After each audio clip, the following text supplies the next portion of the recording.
बहुत सी चीजें जो आप इतनी सहजता से करते हैं, जैसे कि 2 पैरों पर चलना, ये आपकी हड्डियों और मांसपेशियों की वजह से संभव नहीं है, बल्कि आपके भीतर मौजूद स्मृति की वजह से संभव है, वरना आप चल नहीं पाते। शरीर जानता है कि कैसे चलना है। अगर आप भूल जाएं तो आप नहीं चल पाएंगे। तो जब हम कहते हैं स्मृति, तो हम हमेशा मन की बात करते हैं। नहीं, शरीर के पास मन से कहीं ज्यादा स्मृति होती है। आपका शरीर आपके मन से लाखों गुना ज्यादा स्मृति लिए हुए है। यही स्मृति है जिसे हम कर्म कह रहे हैं। कर्म संस्कार। तो आपको जिस तरह के विचार आते हैं, वो आपके द्वारा जन्म से अब तक इस जीवन में सचेतन रूप से इकट्ठा की गई स्मृति पर आधारित होते हैं। लेकिन इस विचारों के द्वारा उत्पन्न ज्यादातर भावनाएं एक अचेतन स्मृति की प्रक्रिया से आती हैं।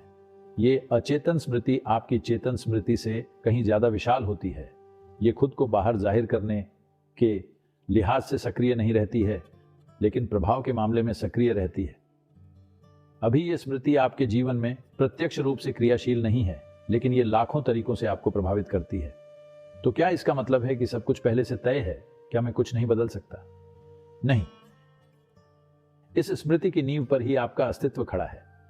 अब आप खुद को कैसा बनाना चाहते हैं, ये अब भी पूरी तरह से आपके ही हाथ में है। भाग्य इस स्मृति से बनता है, लेकिन भाग्य कोई तयशुदा चीज नहीं है। भाग्य शरीर की कंकाल प्रणाली जैसा है। ये आपके कद काठी को निर्धारित करता है, पर यह सब कुछ तय नहीं करता।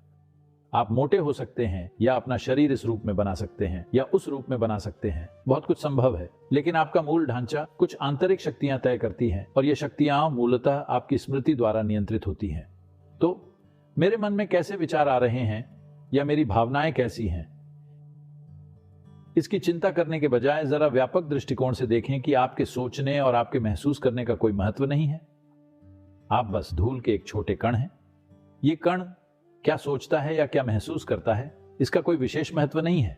अगर आप खुद के और अपने विचार के बीच, खुद की और अपनी भावनाओं के बीच थोड़ी दूरी बना सकें, तो वे शक्तिहीन हो जाएंगे। तब विचार और भावना एक सजग प्रक्रिया बन जाएगी। जैसे ही आपका विचार और भावना एक सजग प्रक्रिया बन जाती है, तो आप कई तरह से कर्म की प्रक्रिया से मुक्त हो जाते हैं। अभी आपके विचार और भावनाएं बाध्यकारी प्रक्रियाएं हैं। ये भीतर से हो रहा है। एक बार जब ये एक सचेतन प्रक्रिया बन जाती है, तो आप पाएंगे कि आप अचानक सशक्त हो जाते हैं, जैसे कि आप 10 लोगों के बराबर हैं।